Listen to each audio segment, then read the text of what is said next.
Shalom dan selamat pagi Bapak Ibu serta saudara-saudari yang sama-sama dikasihi Tuhan.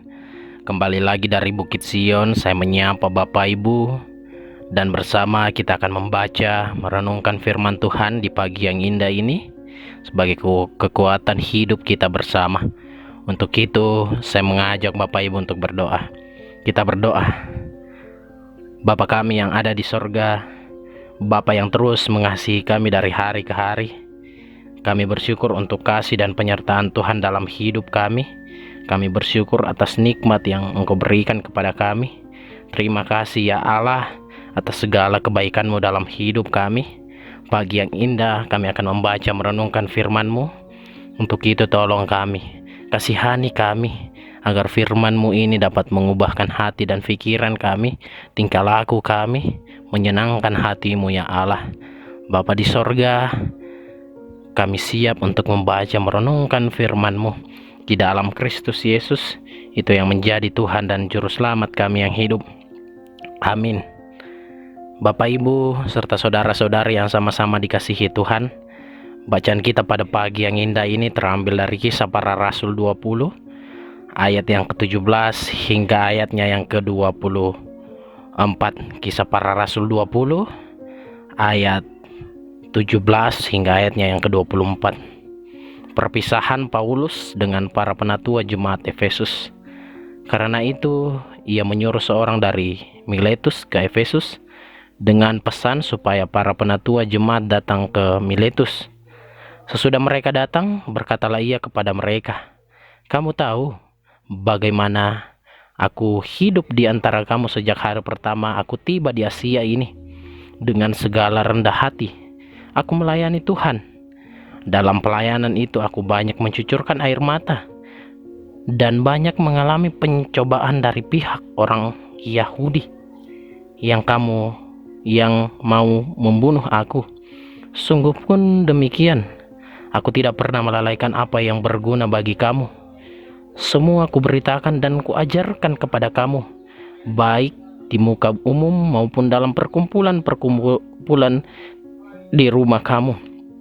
Aku senantiasa bersaksi kepada orang-orang Yahudi dan orang-orang Yunani, supaya mereka bertobat kepada Allah dan percaya kepada Allah, kepada Tuhan kita, Yesus Kristus. Tetapi sekarang, sebagai tawanan roh, aku pergi ke Yerusalem, dan aku tidak tahu apa yang akan terjadi atas diriku di situ, selain daripada yang dinyatakan Roh Kudus dari kota ke kota kepadaku, bahwa penjara dan sengsara menunggu aku.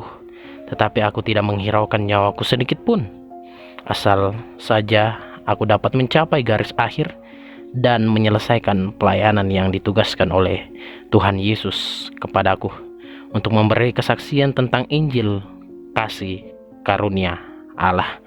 Sedemikian jauh firman Tuhan yang kita baca, yang dikatakan berbahagia kita yang masih diperkenankan untuk membaca merenungkan firman Tuhan. Amin. Bapak Ibu serta saudara-saudari yang sama-sama dikasihi Tuhan, tema kita pada pagi yang indah ini yaitu bertekun dalam pelayanan. Bertekun dalam pelayanan. Pelayanan merupakan hal yang sungguh baik di hadapan Allah, di hadapan manusia. Ketika kita melakukannya dengan sungguh, dengan rendah hati, terlebih kita melakukannya dengan tekun. Tekun merupakan kata yang mengandung makna yang mendalam. Ketika kita melakukan pelayanan tersebut, kita bertekun, maka hasilnya akan memuliakan Allah. Bapak Ibu serta saudara-saudari yang sama-sama dikasihi Tuhan, bacaan kita pada pagi yang indah ini, kita lihat bahwa pelayanan yang dilakukan oleh Rasul Paulus telah mencapai garis akhir dan menyelesaikan pelayanannya. Paulus bertekun dalam menyelesaikan pelayanan tersebut. Bahkan Paulus tidak menghiraukan sama sekali nyawanya dalam bacaan kita.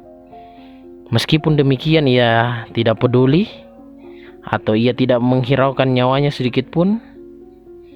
Kita melihat bahwa tujuan Paulus tercapai dalam menyelesaikan pelayanan. Paulus telah bertekun mencapai garis akhir dalam pengkabaran firman Tuhan. Dan dia dapat menuntaskan pelayanan pemberitaan Injil Tuhan. Ia dapat menyelesaikan pelayanan pemasyuran Injil Yesus Kristus yang sudah ditugaskan kepadanya. Dan ia dapat memberitakan kesaksian mengenai Injil kasih karunia Allah dengan baik. Bapak, Ibu, serta saudara-saudara yang sama-sama dikasihi Tuhan, mari melihat dalam ayatnya 24. Tetapi aku tidak menghiraukan nyawaku sedikit pun, asal saja aku dapat mencapai garis akhir dan menyelesaikan pelayanan yang ditugaskan oleh Tuhan Yesus kepadaku, untuk memberi kesaksian tentang Injil kasih karunia Allah. Bapak, Ibu, serta saudara-saudara yang sama-sama dikasihi Tuhan, Paulus telah menyelesaikan tugasnya dengan baik, memberitakan Injil kasih karunia. Di situ kita lihat dalam perpisahannya dengan penatua jemaat, orang-orang kudus di Efesus itu, Rasul Paulus secara tersirat menegaskan bahwa ia akan terus melakukan pelayanan firman Tuhan dengan baik, lebih baik dan teramat baik. Ia akan bekerja keras mengabarkan Injil Tuhan kepada mereka yang belum atau tidak mengenal firman Tuhan. Paulus sudah berjuang dengan keras memberitakan firman Tuhan, karena Paulus yakin bahwa Tuhan yang ia sembah adalah Tuhan yang dahsyat. Bapak, Ibu, serta saudara-saudara yang sama-sama dikasihi Tuhan, apa yang Tuhan mau hari ini kita lakukan? Apa yang kita dapat ambil dari firman Tuhan hari ini? Ternyata firman Tuhan hari ini mau menjelaskan kepada kita untuk bertekun dalam pelayanan. Fokus pada tujuan pelayanan kita, yaitu untuk kemuliaan Yesus Kristus. Menjadi orang Kristen tidak boleh egois. Menjadi orang Kristen tidak boleh mementingkan diri kita sendiri. Sama seperti Paulus berani memberitakan Injil kepada semua orang. Untuk itu mari kita memberitakan Injil ke semua orang. Injil kasih karunia Allah yang diberikan kepada Yesus Kristus. Kita bertekun dalam pelayanan pekabaran Injil lewat tindakan kita, lewat perkataan kita, baik dalam pekerjaan, keluarga, dan dalam setiap aktivitas kita. Kiranya Allah yang sumber berkat akan memelihara, menguatkan kita dalam bertekun dalam pelayanan, memberitakan kabar sukacita. Terpujilah Kristus, haleluya, amin. Mari kita berdoa. Bapa kami yang ada di sorga, Bapa yang terus mengasihi kami dari hari ke hari, Bapa yang tak pernah meninggalkan kami. Terima kasih ya Allah atas segala kebaikan-Mu. Terima kasih atas segala penyertaan-Mu dalam hidup kami. Hingga pada saat ini kami telah membaca firman-Mu, merenungkan firman-Mu. Kuatkan kami ya Tuhan, agar firman-Mu ini dapat tertanam baik dalam hati kami, dalam pikiran kami, dalam tindakan kami. Kami tak mampu untuk melakukan firman-Mu, tetapi kami yakin dan percaya melalui pertolongan Roh Kudus-Mu, kami dimampukan untuk memperlakukan firman ini. Melalui doa ini Tuhan, Kami berdoa untuk jemaat Tuhan yang mengalami kedukaan.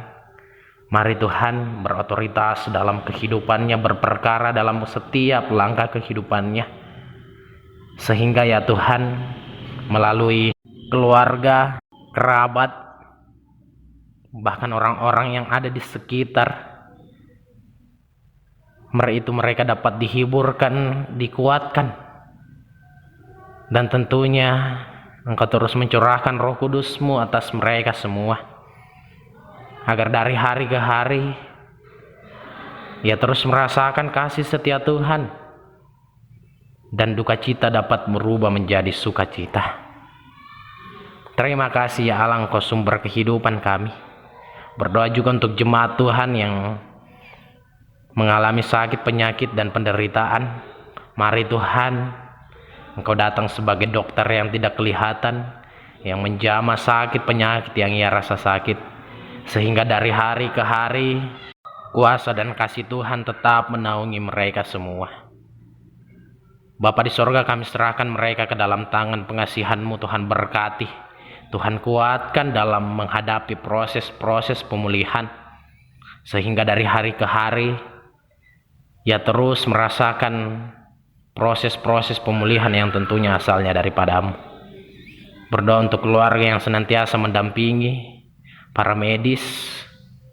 Tuhan berkati semua obat-obatan yang dikonsumsi. Tuhan berkati, sehingga dari dalamnya dapat memperoleh kesembuhan yang tentunya asalnya daripada-Mu. Terima kasih ya Allah. Berdoa untuk seluruh jemaat Tuhan, baik selaku Bapa dan Ibu, dalam pekerjaan, tugas, dan tanggung jawab masing-masing. Tuhan berikan kekuatan, kesehatan, hikmat, kebijaksanaan dalam menjalani hidup ini. Tuhan berkati juga pemuda-pemudi yang mencari pasangan hidup, pekerjaan, sementara dalam bangku perkuliahan. Mari Tuhan berhikmat, kekuatan, kesehatan dalam menjalani setiap anugerah Tuhan ini. Tuhan berikan yang terbaik kepada pemuda-pemudi Tuhan. Juga berdoa untuk anak-anak sekolah minggu dalam pendidikan, dalam masa bermain. Tuhan beri hikmat, Tuhan beri kekuatan, kesehatan, sehingga dari hari ke hari ia terus bertumbuh dalam pengenalan takut akan Engkau saja. Terima kasih ya Allah. Kami berdoa untuk para lansia, janda, duda, yatim piatu, sesama kami yang miskin. Tuhan berkati, Tuhan terus nyatakan kemuliaan Tuhan di tengah-tengah kehidupan mereka. Tuhan melawat mereka satu persatu, sehingga ya Tuhan, ya terus merasakan kasih-Mu, kasih dan kuasa-Mu dalam kehidupannya. Bapa di sorga, Tuhan berkati sesama kami yang mengalami bencana alam, kelaparan, kemiskinan. Tuhan, Engkau yang berotoritas dalam kehidupan mereka. Kami serahkan mereka semua ke dalam tangan pengasihan-Mu ya Allah. Juga kami berdoa untuk pemerintah kami, bangsa dan negara kami, mulai dari pusat hingga pelosok tanah air. Tuhan berkati, Tuhan lindungi mereka semua. Terima kasih ya Tuhan. Inilah yang menjadi doa kami, ungkapan syukur kami. Sambutan sempurnakan, tetapi bukan kehendak kami yang menjadi, melainkan kehendak Bapa di sorga yang terjadi. Di dalam dan demi anak-Mu Yesus Kristus, kami berdoa kepada Bapa di sorga. Amin. Demikianlah renungan harian Toraya pada pagi yang indah ini. Kembali lagi dari Bukit Sion, saya menyapa Bapak Ibu sekalian. Shalom dan selamat pagi. Salam sehat, selamat beraktivitas, dan Tuhan Yesus memberkati kita semua.